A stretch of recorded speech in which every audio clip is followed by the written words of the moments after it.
What are the things that you do to listen to your customers? Joe, you want to start? Are we getting this? I think so. All right. So with social media today, you have a lot more direct interaction. But I think it has to start, if you consider yourself an expert in what you're doing, you have to have some sort of concept of what is a good experience.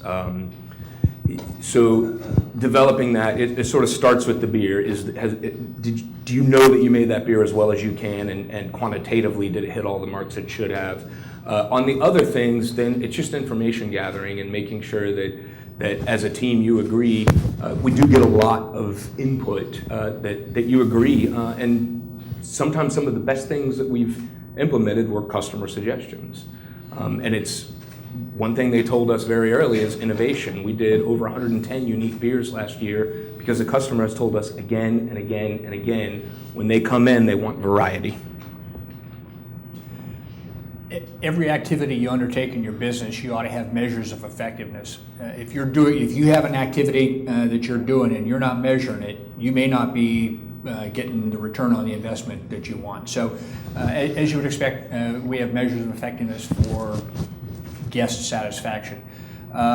When people are not satisfied with the treatment or the service they've had for their automobiles, they're not afraid to tell you about it. Okay,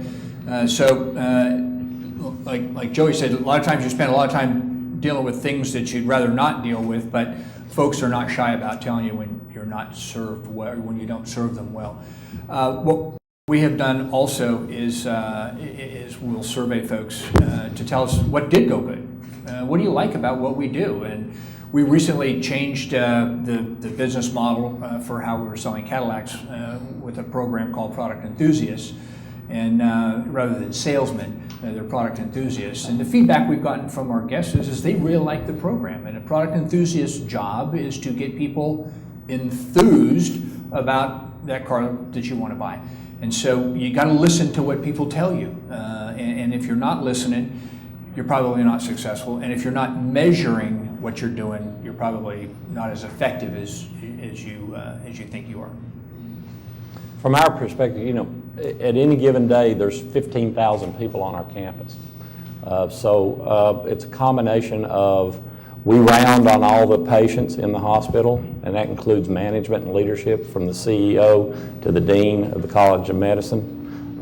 We send out surveys.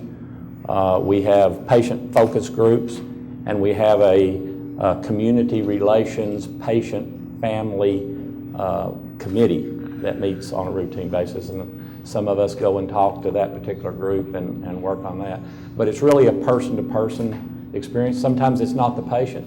A lot of times it's a family member. So when you have 8,000 employees and another 400 or 500 doctors and their staff, and then at some point in time you 800 patients in the hospital and all the outpatients that come, it's a little city. So you really have to be on top of your game, and you have to listen for what you hear and hear what they didn't say. Sometimes that's just as big a piece of it as anything. Great, thank you. Another question. Yes, sir?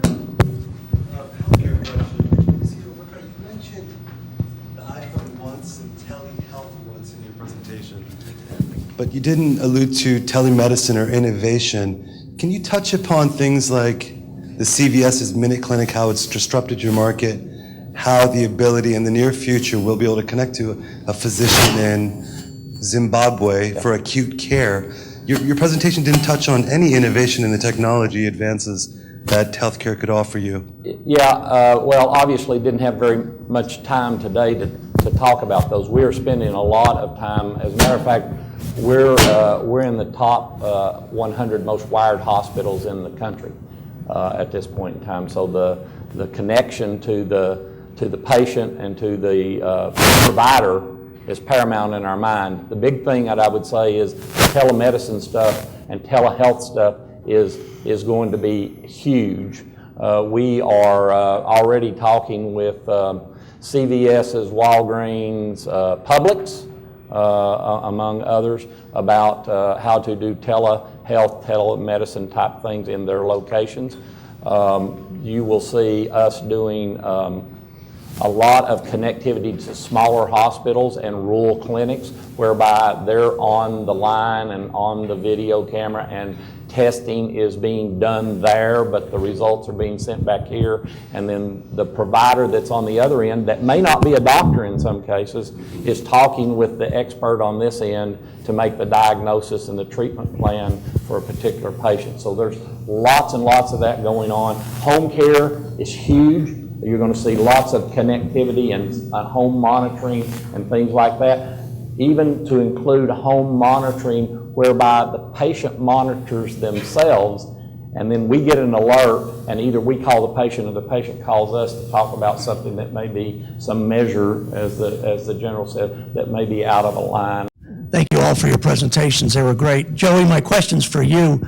I mentioned earlier I've been homebrewing since the 70s, just before it was legal. But I also am an enthusiast that follows the industry. And I've noticed the trends on imports are down and demand for American exports is up. The Southeast region of the United States offers the greatest domestic growth opportunities, but has Cigar City looked at the opportunities in the export market? We have, and we've sent beer overseas, but it tends to be more related to a fest or an event. And we kind of look at that more as marketing than actual, ongoing sales. And for us, it's just a function of capacity issues. A lot of my brethren have been quite happy, since we're sort of booming now, to go out and borrow tens of millions of dollars to build capacity, and I'm just reticent to do it. So we're somewhat capacity constrained. I try to grow organically. When I have some money, I put some capacity in. A lot of breweries are looking overseas. Brooklyn Brewery, obviously out of Brooklyn, is increasingly selling huger and huger chunks of their beer overseas as opposed to here. And that's a testament to what the American brewers have been able to do, the American craft brewers. We have a very high cachet overseas, and it's not just Europe. North Korea, China, they're clamoring for American craft right now. And those are potentially, obviously, enormous markets.